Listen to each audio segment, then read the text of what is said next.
자, 오늘은 사도행전 7장. 제 마음은 이게 빨리 좀 마쳤으면 하는 생각이 듭니다. 이제 여러분들이 성경에 대해서 더 이상 이렇게 의심하거나 그럴 분들은 없을 거라고 좀 생각하는데, 그래서 우리가 충분히 공부를 했다고 생각하기 때문에 신약 부분은 빨리 이렇게 나갔으면 하는 마음이 드는데 이게 또 잘 안 되네. 오늘 사도행전 7장 6절에 보면 이런 말씀이 있습니다.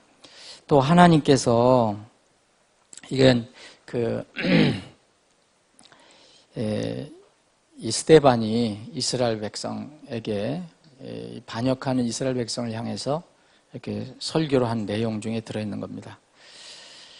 또 하나님께서 이같이 말씀하시되 그의 씨가 낯선 땅에 머물리니 그들이 그들을 종으로 삼아 400년 동안 악하게 다루리라 하시고, 그래서 여기서 400년이 나옵니다. 출애굽기 여러분들 12장을 보시면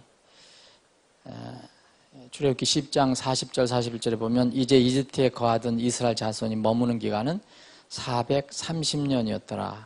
430년이 끝나는 때에 바로 그날에 주의 모든 군대가 이집트 땅에서 나왔은즉. 그리고 갈라디아서 3장 17절을 보면 이제 이스라엘과 이 이스라엘이 애굽에서 얼마나 머물렀던가 그 내용을 또 관련돼서 기록한 내용이 있습니다. 율법과 관련해서 내가 이것을 말하노니 하나님께서 그리스도 안에서 미리 확정하신 그 언약을 430년 뒤에 생긴 율법이 취소하지 못하며 또 그 약속을 무효로 만들지 못하리라. 자, 그럼 이제 사도행전은 400년, 출애굽기는 430년, 갈라디아 430년이 나왔어요. 그래서 이스라엘이 이집트에 있었던 기간은 400년인가, 430년인가 이런 의문점이 있습니다. 자, 근데 이거는 그렇게 크게 복잡한 그런 주제가 아닙니다. 자, 이 스데반이 사도행전 7장 스데반이 설교한 내용이잖아요. 이스라엘의 역사에 관해서 여기서 400년이라고 스데반이 이야기한 것을 잘 이렇게 보시면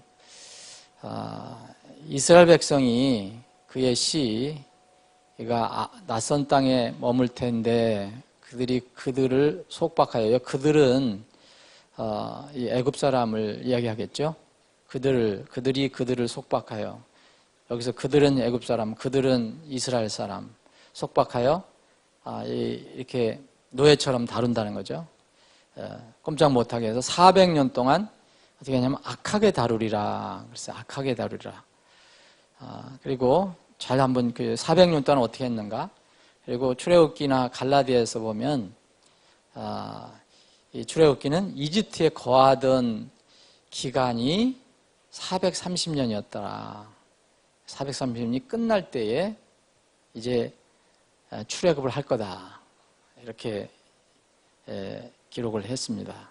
그리고 갈라디아서도 율법은 이제 430년 뒤에 하나님께서 약속하신 뒤에 430년 후에 율법이 생겼는데 하나님께서 하신 약속의 말씀을 율법이 무효로 만들지 못한다. 그 뒤에 430년 후에 생긴 것이 어떻게 그 전에 하나님께서 약속하신 것을 무효할 수 있느냐, 이런 말이 나옵니다. 400년, 430년, 430년 나오는데 금방 여러분들 이제 그걸 이렇게 그 부분만 이렇게 포커스를 맞춰서 보시면 금방 이제 무슨 차이가 있는지 아시죠? 자, 사도행전에서 스데반이 얘기한 것은 말 그대로 이스라엘 백성이 애굽에 내려가서 애굽 사람들한테 노예 생활을 하는 걸 얘기합니다. 애굽 사람들한테 이제 고통을 당하는, 분명히 속박하고 악하게 다루는 기간이 400년이라는 거예요. 그리고 이 출애굽기나 갈라디아서 얘기하는 것은 그 속박하는 기간뿐만 아니라 다른 기간도 포함될 수 있다. 그래요. 다시 거기 자료를 보고 말씀드리겠습니다. 스데반이 언급한 400년은 노예로 속박받는 기간을 말하고 이 말을 증명할 수 있는 게 이제 거기에 또 400년이라는 말이 또 나오거든요. 창세기 15장을 보면 미리 하나님께서 예언을 해 주신 겁니다. 누구에게? 대언을 해 주신 거예요. 아브라함에게 미리 말씀을 해 주신 거예요. 창세기 15장 13절 보면 그분께서 아브라함에게 이르시되 너는 확실히 알라. 즉 내 씨가 자기들의 소유가 아닌 땅에서 나그네가 되어 그들을 섬기겠고 그들이 400년 동안 그들을 괴롭히라. 그래서 분명히 나옵니다. 이 이스라엘 백성이 애굽에 가서 고통받고 노예로 어려움을 당한 기간 대략 400년이다. 그런 말입니다. 그러면 430년은 뭐냐?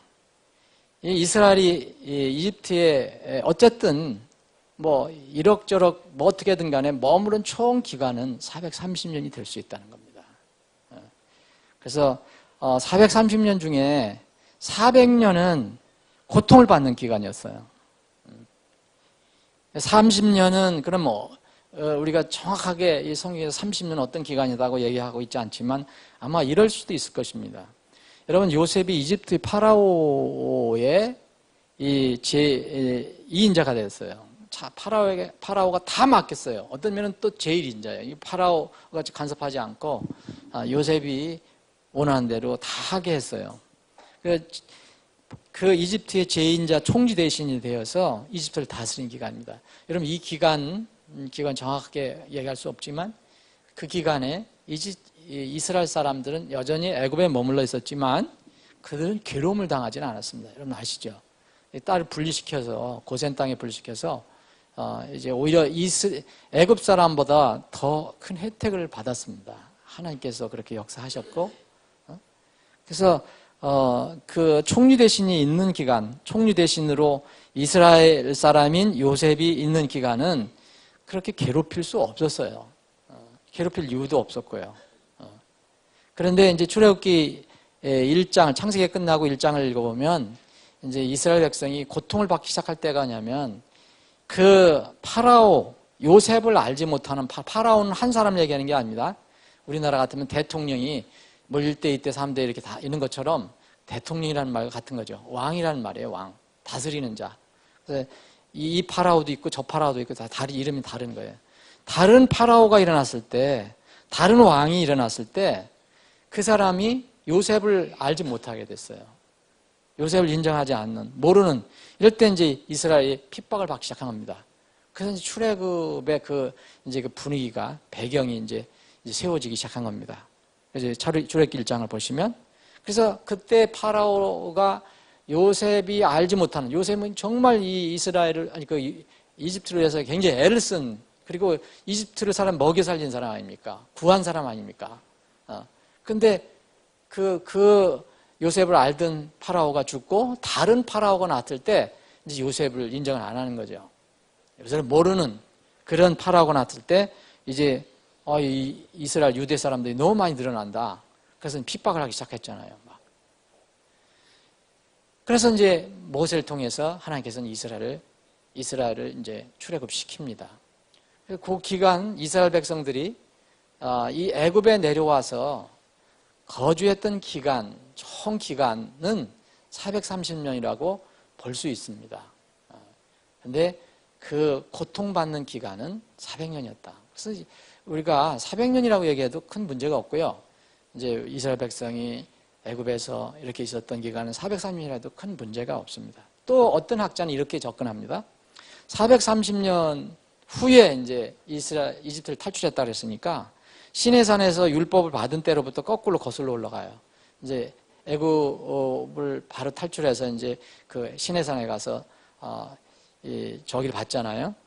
십계명을 받게 되는데 거기서부터 거꾸로 거슬러 올라가서 430년을 이렇게 거꾸로 거슬러 올라가면 이집트에 머무른 기간이 나올 것이고 또 이스라엘이 가나안 땅에서 이제 머무르다가 이집트 내려간 기간도 있었을 수도 있을 것입니다. 그래서 이 430년이라는 그 기간은 이집트에 머문 기간이 딱 430년이라고 그렇게 단정할 필요는 없다는 거죠. 우리가 첫 번째 접근 방법은 430년 동안 이스라엘이 애굽에 머물렀는데 400년 동안은 고통을 받았고 30년은 어떻게든 전반부든 후반부든 특히 후반부는 이제 그 요셉을 통해서 이제 요셉을 알지 못하는 왕이 나와서 고통을 받은 기간도 볼 수 있지만, 이렇게 또 하나의 접근법은 이 430년을 거꾸로 올라가면은 이제 반드시 430년이 이스라엘이 애굽에 머무른 기간이라고 볼 수 없다. 지금 이 성경의 역사는 우리가 지금 얘기하는 것처럼 과학적으로 정확하게 이렇게 분석을 해서 딱딱 맞출 수는 없어요. 과학적으로 틀리다는 게 아니라 그렇게 맞출 수가 없어요. 성경 그걸 만들어 놓은 건 아니기 때문에. 그래서 이스라엘 자손 여기에 보면 이제 여기에 출애굽기 12장에 얘기했을 때 이제 이집트에 거하던 이스라엘 자손에 머무는 기간은 430년이었더라. 그럴 때 이스라엘 자손이 이렇게 포커스가 돼서 여기는 430년이 이렇게 포커스보다는 이집트에 거하던 이스라엘 자손에 머무는 기간. 처음에는 이집트에 머물렀었지만 이스라엘 자손이 이집트에 머물기 전에도 가나안 땅에 머물렀었고, 그래서 이런 기간들을 다 포함해서 이집트에 거하던 이스라엘 자손이라 한 것은 이스라엘 자손을 수식하는 것이 중점이죠. 그 횟수가 중요한 게 아니라. 그래서 이집트에 머물렀던 이스라엘은 440년 동안 가나안을 비롯해서 이집트에서 머물렀다라고 이렇게 해석을 할 수도 있다는 겁니다. 바울이 갈라디아에서 언급한 430년도 시내산에서 율법을 받은 때 거슬러 올라가서 430년 전에 아브라함에게 하나님께서 은혜의 약속을 주신 어느 시점을 말하는 것일 수도 있다. 그러면 언제 약속을 받았냐? 이제 바로 출애굽을 이 애굽에 내려오기 전에 그 가나안 땅에서 이렇게 약속을 주셨는데, 그래서 이 400년이라는 기간, 430년이라는 이 기간을 꼭 왜 틀리느냐 이렇게 얘기할 필요가 없는 거라는 겁니다. 대상이 조금 다르니까. 그래서 왜 430년이냐, 왜 하나는 430년이냐, 하나는 400년이냐, 이런 문제는 이렇게 쉽게 크게 어려움 없이 해결될 수 있습니다. 가장 쉽게 이해할 수 있는 것은 400년은 이스라엘 백성들이 고통을 받은 기간, 430년은 가나안에서 머무른 기간이나 혹은 이 고통이 그 고통을 당하지 이게 30년 동안은 다른 알지 못하는 요셉을 알지 못하는 파라오가 나타났을 때의 그 상황, 이런 것들을 이제 여러분들 염두에 두시면 크게 어려움이 없을 것이라고 생각합니다. 다음은 사도행전 17장 14절.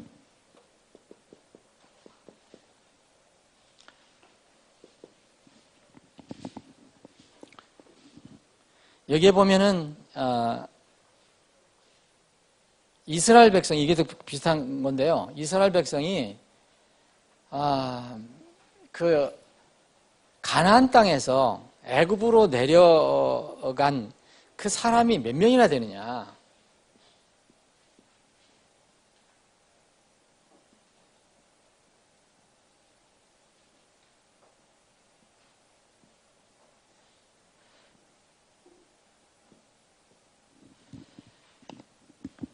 일흔 5명이냐, 70명이냐? 자, 한번 거기 보겠습니다. 사도행전 7장 14절, 15절 보면, 그때 요셉이 사람을 보내요. 이거 여전히 요셉이 반역하는 이스라엘 백성들을 향해서 지금 이스라엘 역사를 이야기하면서 설교를 하는 겁니다. 그때 요셉이 사람을 보내요. 자기 아버지 야곱과 그의 모든 친족 75혼을 부르니, 이에 야곱이 이집트로 내려가 그와 우리 조상들이 거기서 죽고 그랬습니다. 자, 75명, 75혼. 여기 혼이라는 것은 소울, 이것은 명과 똑같은 거예요. 같은. 또 출애굽기 1장 1절부터 5절에 보면 이제 야곱과 함께 각각 자기 집안 사람들을 데리고 이집트로 들어간 사람들의 자손들의 이름들이 이러하니라 해서 쭉 중략을 하고요. 이미 요셉이 이집트에 있었으므로 야곱의 허리에서 나온 혼이 모두 70혼이었더라. 70혼이었더라. 70혼. 70명으로 나옵니다. 자, 그럼 야곱과 함께 이집트로 이주한 사람들의 수는 몇 명이냐? 75명이냐? 70명이냐? 아까 430년이냐? 400년이냐? 이렇게 것처럼 5명의 차이가 나고요. 또 66명이라는 게 또 나와요. 여러분들 이제 창세기를 보면 그래서 66명하고 70명하고 75명하고 이게 어떤 연관이 있는가? 어디가 그러면은 잘못 기록된 것인가? 근데 잘못 기록된 것은 아닙니다. 잘못 기록된 것은 아니고 뭔가 이게 대상을 이렇게 다르게 한 겁니다. 한번 보겠습니다. 지금 말씀드린 대로 이 문제는 야곱이라면 이스라엘이죠. 야곱의 다른 이름이 이스라엘입니다. 이스라엘의 다른 이름이 야곱. 그 야곱이 이스라엘의 어떤 아브라함이 유대민족의 조상이지만 12지파가 나오게 된 것은 야곱부터 나오게 됐죠. 그래서 야곱의 이름이 나중에 이스라엘로 바뀌죠. 그래서 야곱을 이스라엘의 그런 의미로서 12지파를 세운 그런 족장으로 생각합니다. 야곱과 함께 이집트로 이주한 사람 몇 명이었는가 하는 문제입니다. 75명이냐 70명이냐. 스데반은 분명히 지금 설교하면서 75명이라고 그랬어요. 야곱과 그의 모든 친족 75혼. 그런데 지금 우리가 읽어본 것처럼 이 출애굽기에 보면 모세가 쓴 출애굽기에 보면 70명이라고 기록이 되어 있습니다. 그리고 창세기를 한번 여러분들 성경을 한번 보시기 바랍니다. 창세기 46장 보면요.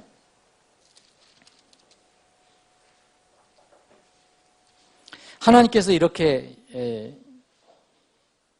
예언을 하시거든요. 46장 2절 보면 하나님께서 밤의 환상 속에서 이스라엘에게 말씀하여 이르시되 야곱아, 이스라엘이나 야곱이나 같은 것입니다. 이스라엘에게 말씀하여 이르시되 야곱아 야곱아 하심으로 그가 이르되 내가 여기 있나이다 하매 그분께서 이르시되 나는 하나님 곧 내 아버지 하나님이니 이집트로 내려가기를 두려워하지 말라. 내가 거기에서 너로부터 큰 민족을 만들리라. 내가 너와 함께 이집트로 내려가고 또 반드시 너를 다시 데리고 올라오며 요셉이 그의 손으로 내 눈을 감기리라 하셨더라. 그래서 이집트로 내려가게 될 것이라는 것을 이제 하나님께서 예언을 하게 됩니다. 여기에 보면 8절에 보면 이집트로 들어간 이스라엘 자손들의 이름들이 이러하니라. 그래서 야곱과 그의 아들고 야곱의 맏아들 루벤 이렇게 해서 12아들 이름이 쭉 나오고요. 나오고 거기에 보면 쭉 뒤에 보시면 25절 보면 이들은 라반이 자기 딸 라헬에게 준 빌하가 야곱에게 낳은 아들들이더라. 이제 야곱의 모든 그 자손의 이름들이 다 나오는 겁니다. 그녀가 야곱에게 아들을 낳았으니 모든 혼이 7이더라. 그 위에 있는 것을 제가 안 읽는 겁니다. 어떤 점은 33, 어떤 16, 14, 쭉 나와요. 야곱이 허리에서 나와 그와 함께 이집트에 이른 모든 혼이 야곱의 며느리들 외에 모든 혼은 66이더라. 이집트에서 요셉에게 태어난 아들들은 2혼이니 야곱의 집의 모든 혼, 곧 이집트에 이른 혼이 70혼이었더라. 그래서 여기 66명과 또 70명이 이게 나오게 됩니다. 창세기를 보면. 출애굽기도 70명이라고 했고요. 그래서 총수가 여기는 이제 그 창세기에 기록한 내용도 야곱의 자손들이 애굽에 내려간 인원은 70명이다라고 기록을 하고 있습니다. 근데 여기 66명이라는 말도 또 지금 나왔잖아요. 근데 66명은 거기서 뭐라고 표시했습니까? 66명은 즉 야곱의 며느리들, 직역을 하면 그겁니다. 며느리들하고 간접 번역을 했는데 야곱의 아들들의 부인들, 아내들, 그래요. 야곱의 아들들의 아내들 외에 모든 혼은 66명이더라. 60혼이더라. 이렇게 나옵니다. 자, 스데반이 그럼 언급한 75명, 그리고 70명, 66명은 이제 어떤 차이가 있는지 여러분 이제 이 성경을 몇 구절 읽어보시면 조금 이해가 되실 것입니다. 스데반이 언급한 75명의 수는 여기 뭐라고 기록이 되어 있냐면 사도행전 7장에 스데반이 설교하면서 얘기했을 때 그때 요셉이 사람을 보내요. 요셉은 누구죠? 이미 그 애굽에 있었죠. 애굽에 미리 내려가서 총리 대신 됐어요. 성공했어요. 자기 고향에 있는 아버지를 생각한 거예요. 그 아버지 가정을 생각한 거예요. 꿈에도 나타나는 아버지. 그래서 이제 그 소문을 듣고 자기는 이제 성공했으니까 지금 말 같으면 초청하는 거죠. 이미 초청하는 거예요. 성공한 나라, 잘 사는 나라에서 가난한 나라에 사는 부모를 불러들이는 거죠. 그래서 요셉이 사람을 보내서 자기 아버지 야곱과 그의 모든 친족 75손을 뭐라고 했습니까? 부르니 그랬어요. 부르니. 초청했다는 거예요. 불러들였다는 거예요. 그게 75명이에요. 이 스데반이 언급한 75명은 요셉이 불러서 초청한 가나안 땅에 있었던 그의 아버지 그 혈육 총수를 말합니다. 근데 이런 차이를 두지 않고 어떤 성경학자는 이렇게 얘기합니다. 성경을 이게 왜 이런 수가 나왔나 연구 많이 하는 사람들. 야, 75명하고 70명 이거 분명히 그 스데반이 잘못 얘기한 거다 이거. 스데반이 왜 잘못 얘기했냐면 여러분이 이 유대인 70인역이라는 게 있어요. 이거는 뭐냐면 유대인들이 이제 각지 흩어져서 살게 됐는데 아프리카 이집트 그 위에 지금 같으면은 지금도 이집트예요. 그쪽에 알렉산드리아 중심으로 해서 거기에 유대인들이 많이 살았어요. 그 사람들을 위해서 거기에 있는 사람들이 흩어진 유대인들을 위해서 이제 흩어진 유대인들은 이미 유대 말을 많이 잊어버려요. 여러분들 미국 가서 우리가 오래 살면은 한국말 잘 못하는 것처럼 그런 흩어진 유대인들을 위해서 그때 공용어였던 거의 많이 쓰였던 그 그리스 말, 헬라 말로 구약 성경을 이제 번역한 게 있어요. 신구약을 다 그 그리스 말로 번역을 한 거예요. 구약도 그리스 말, 신약도 그리스 말. 근데 원래 구약은 이 히브리 말 아닙니까? 신약은 그리스 말.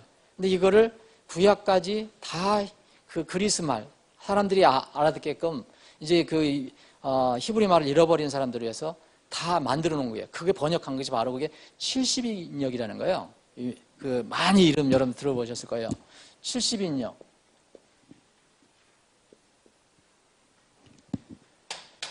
그래서 어느 성경학자는 이렇게 얘기합니다. 이 70인역을 이 스데반이 인용을 해 설교했기 때문에 이건 물론 스데반 전에 만들어진 겁니다. 번역이 된 거예요. 그래서 이제 그 70인역은 이제 우리가 보존된 거라고 믿지는 않거든요. 다 잘못된 건 아니지만 지금 우리가 믿는 그 보존된 성경 안에 들어와 있지는 않아요. 70인역을 인용했다. 근데 이걸 70인역을 굉장히 많이 활용하고 있거든요. 지금 이 기독교에서 이 70인역을 인용했기 때문에 이 스데반이 잘못 얘기한 것이다. 근데 이 70인역에는 이게 75명이라고 돼 있다는 겁니다. 난 저는 살펴보지는 않았지만. 근데 그렇게 생각할 필요가 없다는 거예요. 성경이 여러분들이 어떤 숫자가 다른다고 해서 꼭 그런 사람들 얘기를 들으면 안 됩니다. 이게 하나님을 먼저 믿으시라는 거예요. 학문주의에 빠지기 시작하면 그래서 어려워요. 잘못 신학교 가면은요, 완전히 신앙을 잃고 나와요. 그래도 건전한 신앙을 가지고 있었던 거야. 그래도 약하지만 신앙을 가지고 있었는데 가서 몇 년 동안 공부하면 완전히 다른 신앙을 되는 거예요. 그런데 그렇게 절대 생각할 필요가 없습니다. 왜냐하면 스데반이 얘기한 것과 여기 출애굽기나 창세기에서 얘기한 것 이것과 꼭 숫자를 맞출 필요가 있느냐 그걸 한번 잘 생각해 보셔야 돼요. 그럴 필요가 없어요. 일치시킬 필요가 없습니다. 다시 말씀드리면 요셉은 총리 대신이 됐어요. 가나안에 있는 자기 혈족들을 이제 이집트로 초청하고 싶어요. 그런데 여기에 보면 창세기나 출애굽기에 보면 여자들은 잘 포함 안 시켜요. 그런데 여기 스테반은 정확하게 75명이 어떻게 되는지 모르지만 스테반이 얘기할 때 뭐 형은 초청하는데 형 부인은 초청 안 하겠습니까? 안 그렇잖아요. 이겨도 부인하고 살아도 그렇게 할 수 없잖아요. 여기는 초청한 것을 중심을 한 거예요. 초청. 그래서 뭐 성경학자들마다 이게 어떻게 해서 70명이 되느냐, 75명이 되느냐, 뭐 66명이 되느냐, 여러 가지가 있지만 그걸 읽어보면 머리가 다 아파요. 저는 뭐 수학을 싫어하는 사람이니까. 근데 그런 것보다도 중요한 것은 하나님께서 75명, 70명, 66명 했다면 다 이유가 있다는 거예요. 틀렸다고 생각하시면 안 되는 거예요. 75명은 요셉이 그 혈족들을 초청한 사람들을 중심으로 얘기한 거예요. 근데 창세기는 혹시 어떤 족보라든지 이걸 중심으로 해서 이야기한 것일 겁니다. 자, 거기에 이제 대충 제가 정리를 했는데 이 야곱의 12아들이 있어요. 그죠? 야곱의 혈족들을 부르는 거 아닙니까? 그럼 우선 아들들이 있잖아요. 12아들이 있는데 12아들 중에서 이미 요셉은 초청 대상에 빠지죠. 자기가 초청하는 거니까. 12아들 중에서 벌써 요셉이 빠지잖아요. 11아들이에요. 근데 12아들 중에서 또 일찍 죽은 아들이 있어요. 이거 출애굽, 애굽에 오기 전에. 예를 들어서 이 유다, 그 아내가 죽은 사람이 있어요. 이 유다의 아내는 여러분들이 창세기 38장을 읽어보면 죽은 것으로 우리가 충분히 생각할 수 있습니다. 창세기 38장은 좀 읽기도 거북한 내용이지만 그 유다는 자기 아내가 죽었어요.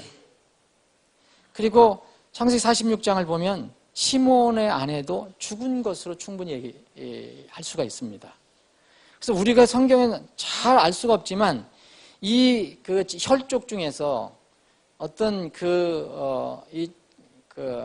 요셉이 초청하려고 하는 사람들 중에서는 산 사람들 수 있었고 죽은 사람도 있었다는 거죠. 예를 들어서 야곱의 12아들이니까 12아들의 아내가 다 12명이 있어야 된다. 그렇게 생각할 필요는 없다는 거예요. 모르지만, 정확히 모르지만. 그래서 뭐 12아들이 있으니까 12 며느리도 생각해 카운트한다 그러면 틀릴 수밖에 없어요. 그렇게 해서는 75명이 안 맞아요. 우리가 75명을 어떻게 맞추는지 모르지만 요셉의 아내는 애굽에 있었고 야곱의 며느리 수는 당연히 제외되고 또 처음에 맞이했던 유다나 시몬의 아내는 죽었어요. 최소한도 우리가 성경에 알 수 있는 것은 8명, 9명밖에 며느리가 안 남았다는 것도 알 수 있어요. 그래서 요셉이 아버지를 초청할 때 며느리가 몇 명인지 정확히 알 수 없지만 이제 분명한 그 5명의 차이는 분명한 것은 왜 이렇게 해서 5명의 차이가 나느냐 이건 제가 말씀드릴 수 없어요. 저도 잘 모르기 때문에 너무 복잡하게. 근데 스데반이 언급한 수하고 모세가 언급한 수는 대상의 차이가 있다는 것입니다. 근데 이것을 억지로 맞추려고 하면 안 되는 거예요. 400년하고 430년 억지로 맞추려면 성경을 의심하게 되는 거예요. 안 믿으려면 할 수가 없어요. 이것도 마찬가지입니다. 여기에 66명이라고 했었잖아요. 여기에 야곱의 창세기 46장 26절에 보면 야곱의 허리에서 나와 그와 이집트에 이른 모든 혼, 즉 야곱의 며느리 야곱의 아들의 아내들 외에 모든 혼은 66혼이더라. 그런데 21절에 보면 이집트에서 요셉에게 태어난 아들들은 2혼이니 야곱의 집의 모든 혼, 곧 이집트에 이른 혼이 70혼이더라. 그러면 한 4명이 이렇게 며느리인가? 이렇게 생각할 수도 있는데 정확히 이게 누가 이렇게 빠졌어요. 여기서는 며느리가 빠진 것처럼 보이는데 그건 정확히 제가 알 수가 없다는 거죠. 여러분들 한번 더 연구를 해보세요. 제가 성경학자들이 하는 거 보니까 너무너무 복잡해갖고 차라리 그냥 이건 연구 안 하는 게 낫겠다 하는 생각이 들더라고요. 어쨌든 다시 말씀드리면 75명과 70명과 66명이 카운트를 할 때 애굽으로 내려간 사람들을 해서 카운트를 할 때 여기에 75명을 카운트를 할 때는 그 대상이 조금 다르고 70명도 다르고 최소한 66명은 뭐랬어요? 며느리들이 빠진 사실이에요. 며느리들이 빠진 숫자가 66명이에요. 75명과 비교해 보면 약 몇 명 차이가 나니까 9명. 그래서 어느 학자는 9명이 며느리라고 주장하는 사람도 있어요. 4명이 며느리라고 주장하는 사람도 있어요. 그래서 이런 차이가 나는 것이다. 이것은 성경이 잘못된 것이 아니라는 것. 근데 성경에서는 이제 야곱의 그 옆구리에서 나온 그 자손을 표시할 때는 이제 이렇게 70명을 주로 많이 얘기해요. 70명을. 자, 이제 그건 그렇고요. 오늘 공부하는데 이제 70이라는 숫자가 나왔어요. 70이라는 숫자를 잠깐 이렇게 살펴보고 오늘 마치겠습니다. 성경에서 숫자 중요한 게 많죠. 7도 중요하고요. 70도 중요해요. 하나님께서 아담을 통해서 민족들을 이렇게 퍼뜨리시는데, 창세기 10장 읽어보시면, 거기 여러분들이 그 민족의 수를 이렇게 세워보시면, 70민족이 70민족. 그리고 하나님께서 모세, 이제 이스라엘의 지도자 모세에게 혼자 다 할 수 없으니까 이스라엘에 수많은 장로들이 있었는데 특별히 70명을 여기서 하나님께 세우신 장로는 하나님께서 임명하신 거예요. 이스라엘 자신들이 백성들이 이렇게 저 사람들은 원로다, 저 사람은 뭐야다 해서 자칭 어른까지 하면 많은 사람들이 있었는데 그 중에 70명을 세우십니다. 여러분들이 그 민수기 11장을 읽어보시면 다수의 장로들에서 중에서 70명을 하나님께서는 세우셨어요. 70이라는 숫자에 의미가 있어요. 이스라엘에게 이제 마지막 이 종말의 기간을 이렇게 허락하세요. 근데 이스라엘이 이제 종말은 뭐냐? 너희들과 이스라엘에 대한 그리고 예루살렘에 대한 내가 기한을 정해준다. 그게 뭡니까? 70주라는 거죠. 70주. 이게 70주라는 것은 이제 주는 7을 얘기하는 거예요. 7. 그래서 하루를 이제 연으로 계산할 수 있습니다. 어쨌든 70주를 줬어요. 70주를 줬고 또 이스라엘이 바벨론 포로로 끌려가요. 근데 하나님께서 70년을 너희들은 포로 생활해라. 그렇게 얘기를 했어요. 70년이 차면 나올 거다. 역대하에 그렇게 기록이 되어 있습니다. 신약에 넘어오면 같은 그 하나님께서, 예수님께서 지금 선교사들과 같은 사람들을, 물론 이제 사도들 12명 세웠어요. 그 다음에 많은 사람들 중에서 뽑아서 세운 사람을 70명. 그게 바로 70명의 그 일꾼들이거든요. 누가복음 10장에 나오잖아요. 70명을 뽑아서 다 파송을 합니다. 이집트로 내려간 이스라엘 수가 뭐 이렇게 70명이라 한다면 이 하나님께서는 이 70명이 그게 많은 게 아니잖아요. 이교도 민족들은 엄청나게 많았어요. 하나님께서는 이 70명을 적은 수지만 내가 큰 민족으로 바꿔준다 이렇게 말씀하셨어요. 신명기 보면 10장 22절에 보면 이집트로 내려간 네 조상들이 70명이었으나 이제 주은 뒤에 하나님께서 너를 하늘의 별들같이 많게 하셨느니라. 자, 분명히 70명은 그렇게 많은 게 아니다. 그런데 하나님의 손에 들려졌을 때, 하나님께서 세우셨을 때, 그 70명을 통해서, 그 조상들 70명을 통해서 엄청난 이 이스라엘 백성들을 이렇게 세우시게 됩니다. 자, 여기서 우리가 잠깐 생각해 볼 것은 뭐냐면,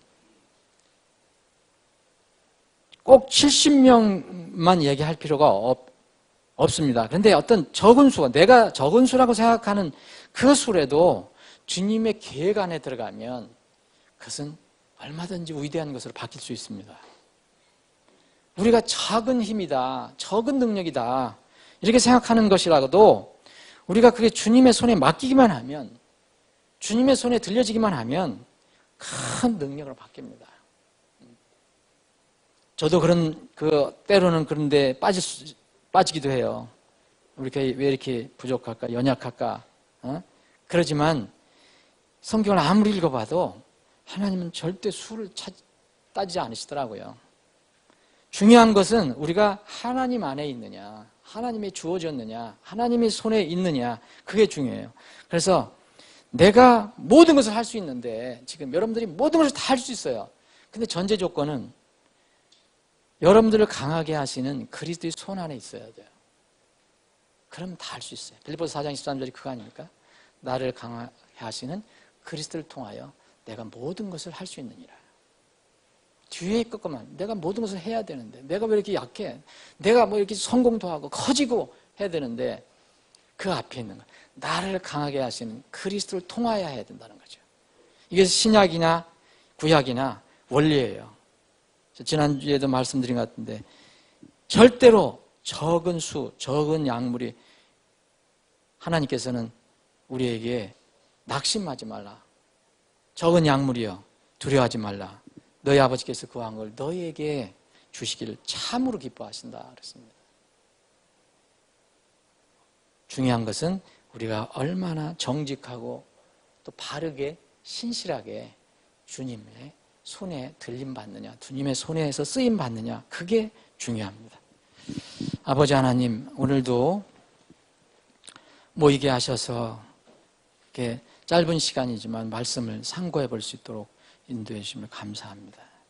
저희들은 적은 수, 적은 힘이지만 주님 안에 있으면, 그리고 주님께서 쓰시면 우리는 큰 그릇으로, 큰 수로 쓰임받을 수 있습니다. 그러나 그것은 우리가 하는 것이 아니고 주님이 하시는 것입니다. 우리 적은 힘을 모아서 큰 힘으로 주님의 영광을 해서 써주시길 원합니다. 우리 교회가 작고 힘이 없지만 그리스도 안에 우리 교회가 온전히 들어와 있을 때 주님께서 우리 교회를 쓰시면 큰 도구로 사용하실 줄 믿습니다. 우리 교회가 그렇게 쓰임받게 하여 주옵소서. 이 시간 이후에 모든 절차를 주님의 손에 의탁합니다. 주님 영광 받아주시길 원합니다. 거룩하신 예수님의 이름으로 기도합니다. 아멘.